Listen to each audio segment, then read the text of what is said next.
안녕하세요, 여러분. 오늘 저녁 들려드릴 이야기는 우리 주변에서 흔히 볼 수 있지만 누구도 쉽게 말하지 못했던 가족의 이야기입니다. 경상남도 진주에서 평생을 농사지으며 두 아들을 키워낸 순자님의 사연입니다. 아들아, 엄마가 늙어서 찾아왔구나. 이제는 너희와 함께 살고 싶어서 요양원에 모시면 땅값이 오르기 전에 명의를 바꿀 수 있을 거야. 내 인생은 이제부터다. 혼자라도 당당하게 살아갈 거야. 서울로 가야겠다. 이제는 아들한테 가야겠다. 새벽 안개가 자욱한 진주의 시골 마을. 순자님은 떨리는 손으로 오래된 가방을 꾸리고 계셨습니다. 평생을 함께한 낡은 농가의 방 한켠에는 지난 40년간의 추억이 차곡차곡 쌓여 있었죠. 남편과 함께 찍은 흑백 사진, 두 아들의 대학 졸업장, 그리고 손때 묻은 농사 일지들.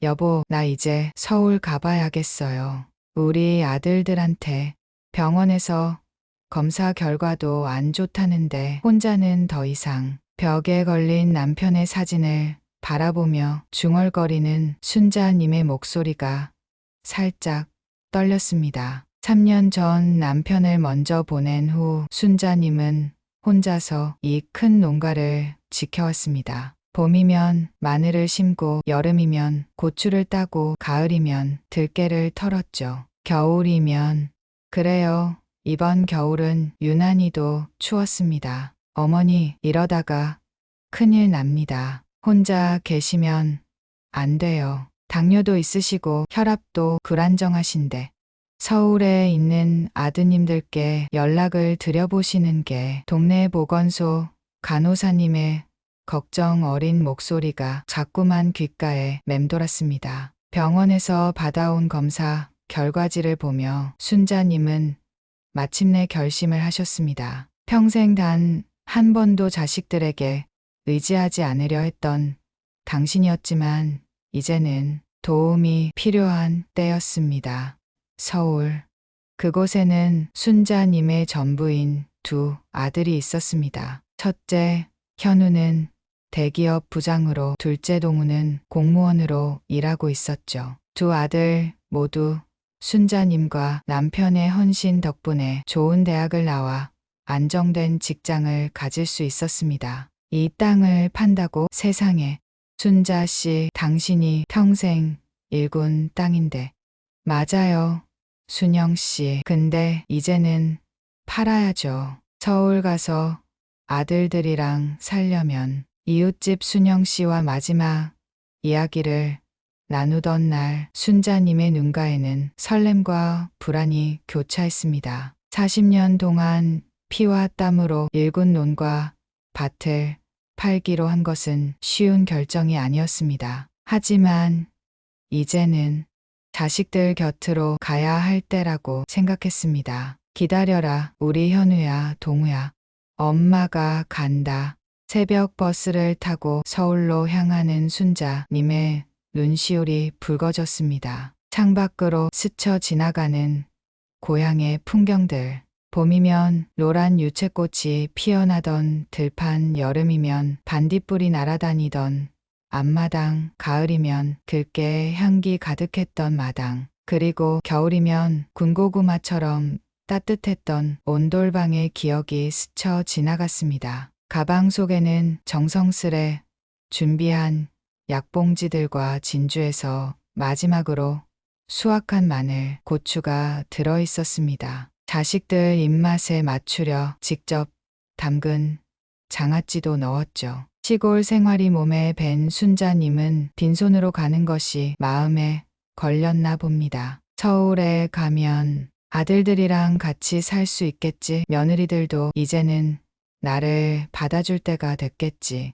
창가에 기대어 앉은 순자님의 입가에 잔잔한 미소가 번졌습니다. 무릎 관절이 아파와도 참았고 밤마다 찾아오는 외로움도 견뎌냈습니다. 이제는 그 모든 것이 끝날 거라는 희망이 가슴 한켠에서 피어올랐습니다. 하지만 순자님은 아직 몰랐습니다. 서울에서 자신을 기다리고 있는 것이 무엇인지를, 평생을 바쳐 키운 자식들의 진짜 마음이 어떤 것인지를 그저 설렘과 기대감으로 가득한 채 순자님은 서울로 향하는 버스에 몸을 실었습니다. 이제 시작이야. 새로운 시작. 누구보다 강인했던 시골 어머니의 마지막 독립선언, 그것은 새로운 시작이자 끝이 될 운명이었습니다. 어머니, 갑자기 이러시면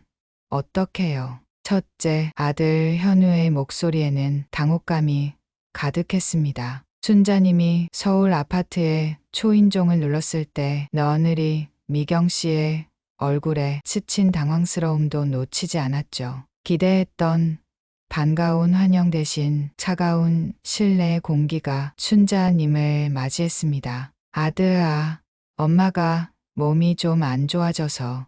그러니까 미리 연락이라도 하시지.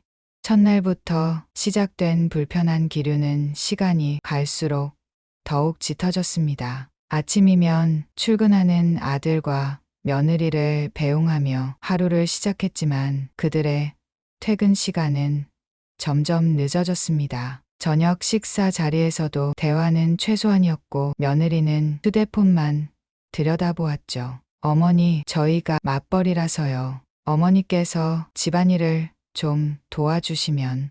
그럼 내가 할게. 순자님은 새벽부터 일어나 집안일을 시작했습니다. 진주에서처럼 부지런히 움직였죠. 하지만 며느리의 눈에는 그마저도 못마땅해 보였나 봅니다. 어머니, 세탁기는 이렇게 돌리시면 안 되고, 걸레는 이렇게 빠셔야죠. 양념은 이렇게 하시면. 매일같이 이어지는 지적에 순자님의 어깨는 점점 무거워졌습니다. 평생 농사를 지으며 살림을 해온 소녀였지만 서울 아파트의 디지털 품들 앞에서는 서툴 수밖에 없었습니다. 여보, 어머니가 우리 아이 간식으로 막 시골 음식을 만들어 주시는데 그러게 요즘 아이들 입맛에 안 맞을 텐데. 방문 밖에서 들려오는 대화에 순자님은 가슴이 철렁 내려앉았습니다. 손주를 위해 정성스레 만든 고구마 마탕과 동그랑땡이 쓰레기통에 버려져 있는 것을 본 것은 그로부터 얼마 지나지 않았을 때였죠. 어머니, 저희 애가 알레르기가 심해서요. 죄송해요. 내가 몰라서. 밤이면 더욱 고요해지는 아파트. 순자님은 자신에게 주어진 좁은 방에서 창밖만 바라보았습니다. 진주에서는 밤하늘에 별들이 반짝였는데 서울의 하늘에는 별이 보이지 않았습니다. 여보, 우리 현우가 이렇게 변했네요. 벽에 걸어둔 남편 사진을 보며 눈물을 훔치는 날이 많아졌습니다. 아들의 어린 시절 배고픔을 견디며 공부시키던 그 날들이 주마등처럼 스쳐 지나갔습니다. 그러던 어느 날 밤이었습니다. 여보, 어머니 이러다가 우리 집에서 계속 사실 것 같아. 요양원에 대해 알아보는 게 어떨까? 맞아요. 전문가들이 계시니까 더 잘 모시겠죠. 방문 틈으로 새어 나오는 대화는 순자님의 심장을 찢어 놓았습니다. 평생을 바쳐 키운 아들과 며느리가 그렇게 쉽게 자신을 내팽개치려 한다는 사실이. 그래서 요즘 자꾸 요양원 광고를 보여주시던 순자님은 그제야 며느리가 종종 보여주던 요양원 홍보물의 의미를 깨달았습니다. 그것은 친절한 안내가 아닌 은근한 압박이었던 거죠. 가야겠구나. 순자님의 마음속에서 무언가가 천천히 깨어져 내렸습니다. 첫째, 아들 집에서의 마지막 밤, 순자님은 한숨도 자지 못했습니다. 창밖으로 보이는 서울의 밤거리가 그 어느 때보다 차갑게 느껴졌습니다. 둘째는 다르겠지. 희망의 끈을 놓지 않으려 애쓰며 순자님은 조용히 짐을 꾸렸습니다. 그렇게 첫 번째 시련은 끝이 났지만 더 큰 상처가 기다리고 있다는 것을 그때의 순자님은 알지 못했습니다. 어머니, 어서 오세요. 저희랑 같이 지내셔요. 둘째 아들 동우의 따뜻한 목소리에 순자님의 얼어붙었던 마음이 조금씩 녹아내리기 시작했습니다. 둘째 며느리 지연은 정성스레 준비한 미역국으로 순자님을 맞이했죠. 어머님, 이제 저희가 잘 모실게요. 너무 마음 쓰지 마시고 편하게 계세요. 하지만 행복은 잠시였습니다. 며칠이 지나자 둘째 며느리의 얼굴에도 서서히 비라의 그림자가 그리우기 시작했습니다. 어머님, 제가 출근하는 동안 혹시 냉장고 정리 좀 해주실 수 있으세요? 빨래도 좀 부탁드려요. 아, 그리고 저녁 반찬도. 처음엔 부탁처럼 들리던 말들이 어느새 명령처럼 변해갔습니다. 순자님은 새벽부터 밤늦게까지 집안일을 도맡아 했지만 뭔가 부족한 듯한 며느리의 표정이 마음에 걸렸습니다. 여보, 어머님 모시고 나서 우리 생활이 너무 힘들어졌어. 나도. 하지만 우리가 어떻게. 늦은 밤 주방에서 물을 마시러 나온 순자님은 거실에서 들려오는 아들 부부의 대화에 발걸음을 멈췄습니다. 근데 말이야, 어머니 땅이 곧 재개발 들어간다면서. 응, 동네가 가개발된대. 땅값이 많이 오를 거래. 순자님의 심장이 덜컥 내려앉았습니다. 첫째, 집에서의 악몽이 다시 떠올랐습니다. 그날 이후 순자님은 더욱 예민해졌습니다. 둘째 며느리의 화장대를 우연히 열어본 날 그곳에서 발견한 요양원 팸플릿들.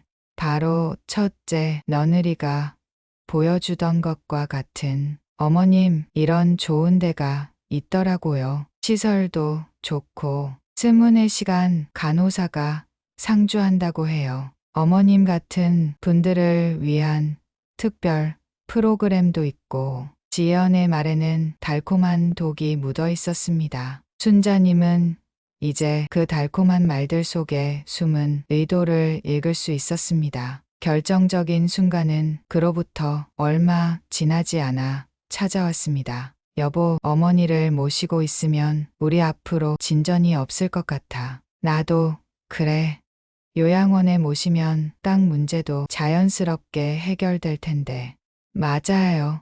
재개발 들어가기 전에 빨리 결정해야. 밤늦게 들려온 대화는 순자님의 마지막 희망마저 앗아갔습니다. 자신이 그토록 사랑했던 두 아들, 그들에게 자신은 이제 재산을 지키기 위한 장애물일 뿐이었습니다. 화장실 거울 앞에 선 순자님의 모습이 처연했습니다. 언제부터였을까요? 이렇게 늙어버린 것이. 아니, 자식들의 마음이 이렇게 변해버린 것이. 얘가 무엇을 잘못했나. 떨리는 손으로 세면대를 붙잡은 순자님의 눈에서 뜨거운 눈물이 흘러내렸습니다. 진주에서의 마지막 날, 그토록 설렜던 그 기대감이 이제는 가슴을 찌르는 비수가 되어 돌아왔습니다. 이제는 결정해야 할 때구나. 창밖으로 보이는 서울의 밤거리가 그 어느 때보다 차갑게 느껴지던 그날 밤,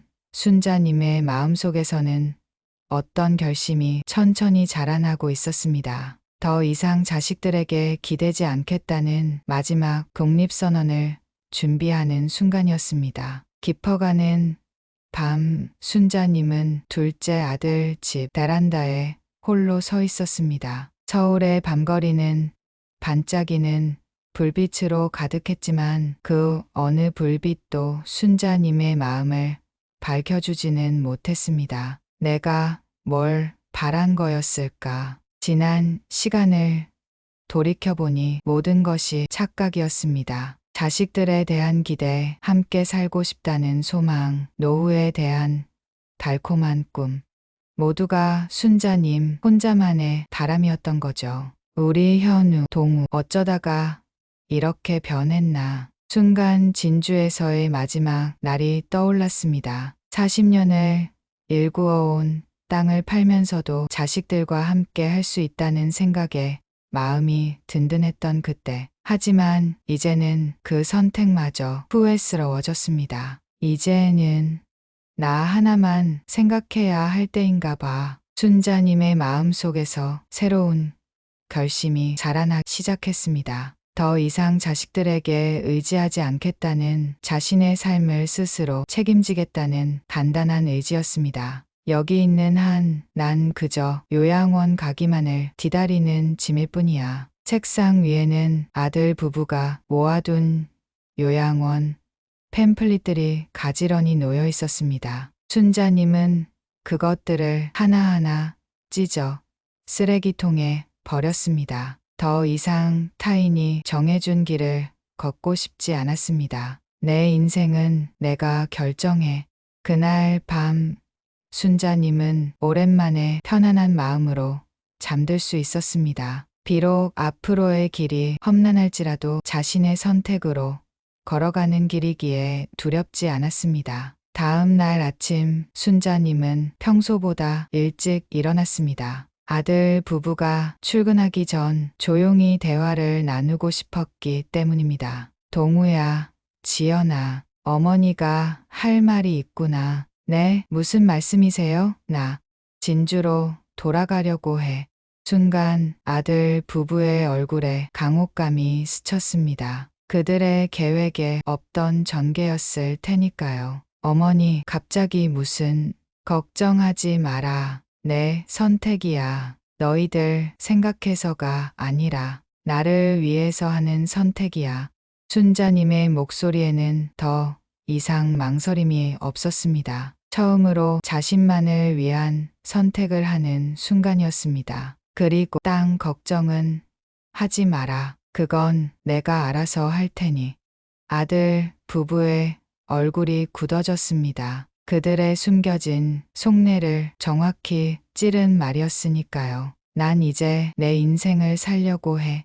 너희가 바라는 대로가 아닌 내가 원하는 대로. 그렇게 순자님의 새로운 여정이 시작되었습니다. 두려움도 있었고 불안함도 있었지만 그 어느 때보다 마음이 단단했습니다. 이제는 자신의 삶을 스스로 개척해 나갈 시간이었으니까요. 베란다에 걸린 빨래들이 아침 바람에 나부꼈습니다. 마치 순자님의 새로운 출발을 축하해 주는 것처럼 밝은 햇살 아래에서 환하게 춤추고 있었습니다. 차가운 서울의 새벽 공기를 가르며 순자는 터미널로 향했다. 둘째 며느리의 화장대에서 발견한 요양원 팸플릿과 밤중에 들은 대화가 머릿속에서 끊임없이 맴돌았다. 가방 하나에 남은 삶의 무게를 담아 진주행 버스에 올랐다. 창밖으로 스쳐 지나가는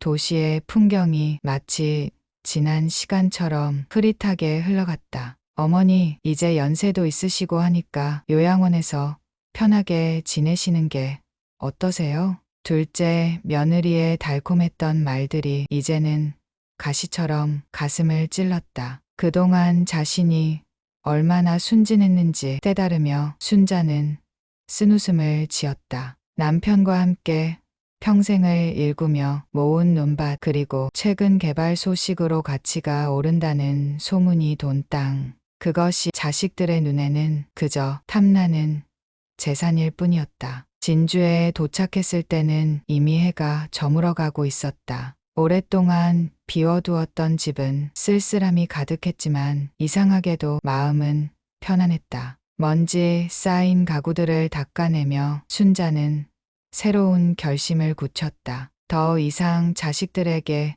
의지하지 않기로 한 것이다. 안녕하세요, 어머니.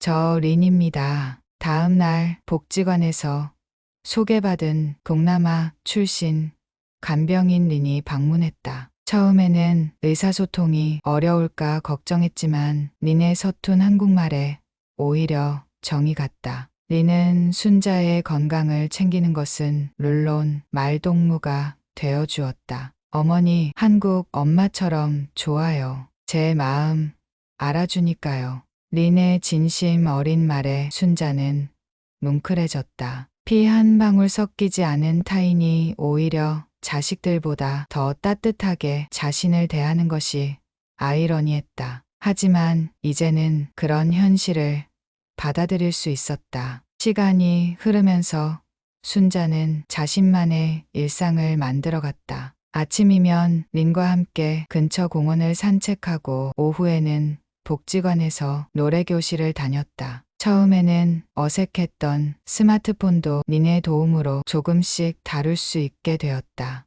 유튜브로 좋아하는 트로트도 들을 수 있게 되었고 같은 처지의 친구들과 카카오톡으로 대화도 나눌 수 있게 되었다. 순자 씨, 우리도 이제 늙었다고 주저앉으면 안 되지. 아직 할 수 있는 게 많아요.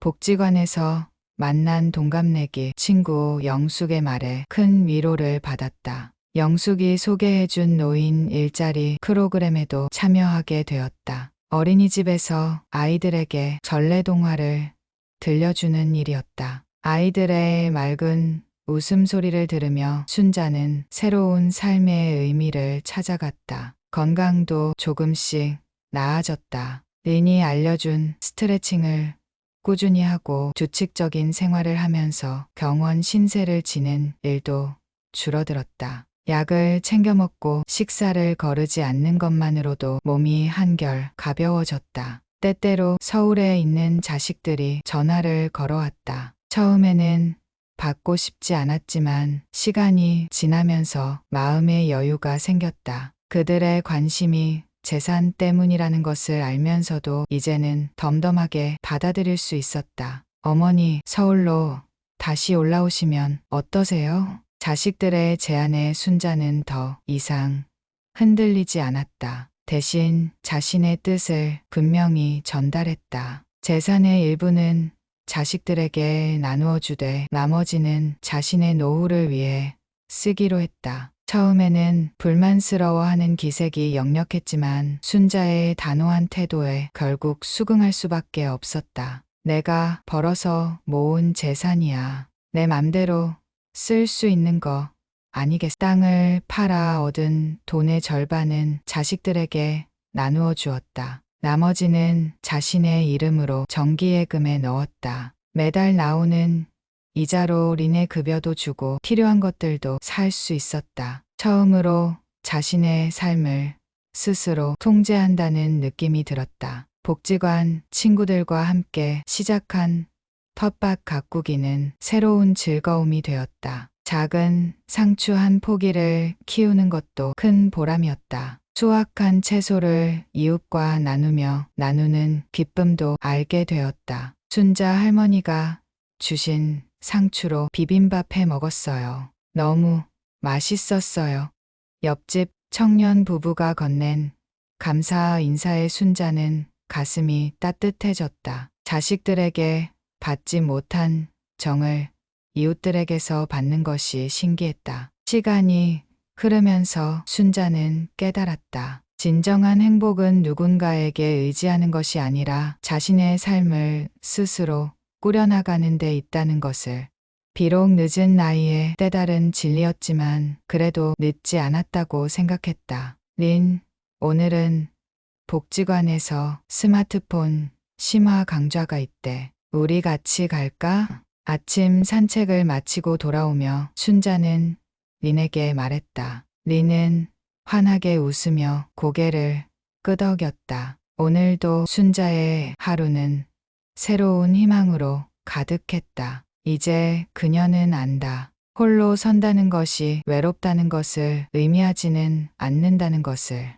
오히려 그것은 자신의 삶을 당당하게 살아가는 또 다른 방식일 수 있다는 것을. 창가에 놓인 화분에서 새순이 돋아났다. 순자는 그 작은 새순처럼 자신의 인생도 새롭게 시작되고 있음을 느꼈다. 이제 그녀는 더 이상 누군가의 어머니가 아닌 온전한 자신으로 살아가는 법을 배우고 있었다. 우리는 살면서 수많은 선택의 갈림길에 서게 됩니다. 특히 노년기에 접어들면서 맞이하는 선택들은 단순히 개인의 결정을 넘어 가족 전체의 삶과 깊이 연관되어 있습니다. 순자님의 이야기는 바로 그런 선택의 순간들을 담고 있습니다. 그리고 그 선택들이 어떻게 한 인생을 완전히 다른 방향으로 이끌 수 있는지를 보여줍니다. 첫 번째 교훈은 의존과 자립의 차이에 대한 깊은 통찰입니다. 많은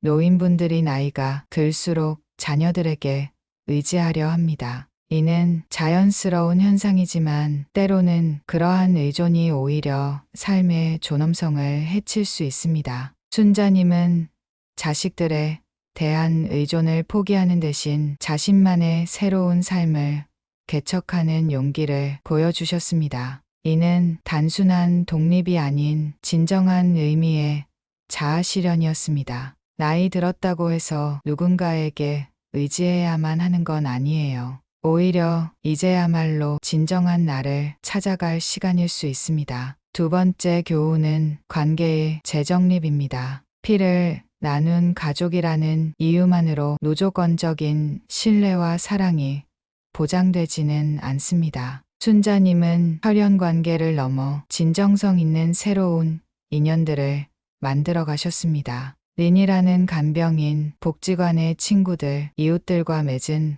관계는 오히려 더 순수하고 진실된 것이었습니다. 이는 우리에게 가족의 의미를 다시 한번 생각해 보게 합니다. 진정한 가족은 피로 이어진 사람들만이 아닙니다. 서로를 진심으로 아끼고 보살피는 마음이 있는 곳에 가족이 있는 것입니다. 세 번째 교훈은 늙어감에 대한 새로운 시각입니다. 많은 사람들이 노년기를 인생의 하산길로 여깁니다. 하지만 순자님은 이를 새로운 시작으로 바꾸어 놓았습니다. 스마트폰을 배우고 텃밭을 가꾸며 어린이집에서 봉사활동을 하는 모습은 나이가 들어감이 결코 삶의 끝이 아님을 보여줍니다. 인생은 나이가 들수록 죽어가는 게 아니라 새롭게 피어나는 것입니다. 우리에겐 언제나 배우고 성장할 기회가 있습니다. 네 번째 교훈은 재산과 행복의 관계에 대한 것입니다. 순자님의 자식들은 어머니의 재산만을 바라보았지만 정작 순자님은 재산을 현명하게 활용함으로써 진정한 행복을 찾았습니다. 이는 물질적 가치와 정신적 가치의 균형에 대해 생각해 보게 합니다. 재산은 수단일 뿐 그 자체가 목적이 되어서는 안 됩니다. 진정한 부는 마음의 풍요로움에서 시작됩니다. 다섯 번째 교훈은 용서와 초월에 관한 것입니다. 순자님은 자식들의 배신에 비통해하면서도 그들을 미워하지 않는 큰 마음을 보여주셨습니다. 재산의 일부를 나누어주고 때때로 걸려오는 전화도 받아주는 모습은 원망을 넘어선 성숙한 사랑의 모습을 보여줍니다.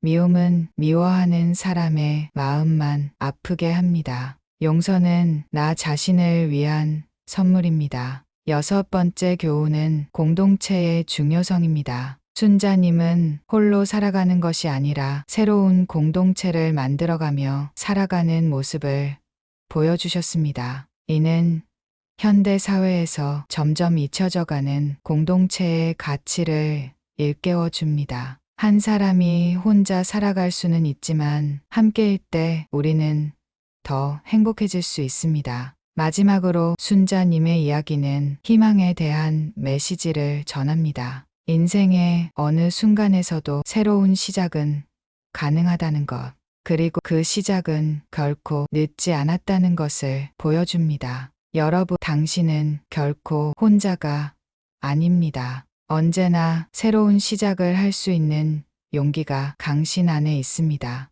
이 이야기는 단순히 한 노인의 자립기가 아닙니다. 이는 우리 모두의 이야기이며 인생의 어떤 순간에도 희망이 있다는 것을 보여주는 등대와 같은 이야기입니다. 순자님이 보여준 용기와 지혜가 비슷한 상황에 처한 많은 분들에게 위로와 희망이 되기를 바랍니다. 우리는 모두 순자님처럼 인생의 새로운 장을 써내려갈 수 있습니다. 그리고 그 여정에서 우리는 결코 혼자가 아님을 기억해야 합니다. 주위를 둘러보면 언제나 우리를 도와줄 손길이 우리를 기다리는 마음이 있습니다. 이제 마이크를 내려놓기 전 순자님의 마지막 말씀을 전해드리고 싶습니다. 내 인생의 마지막이라고 생각했던 순간이 알고 보니 새로운 시작이었어요. 여러분도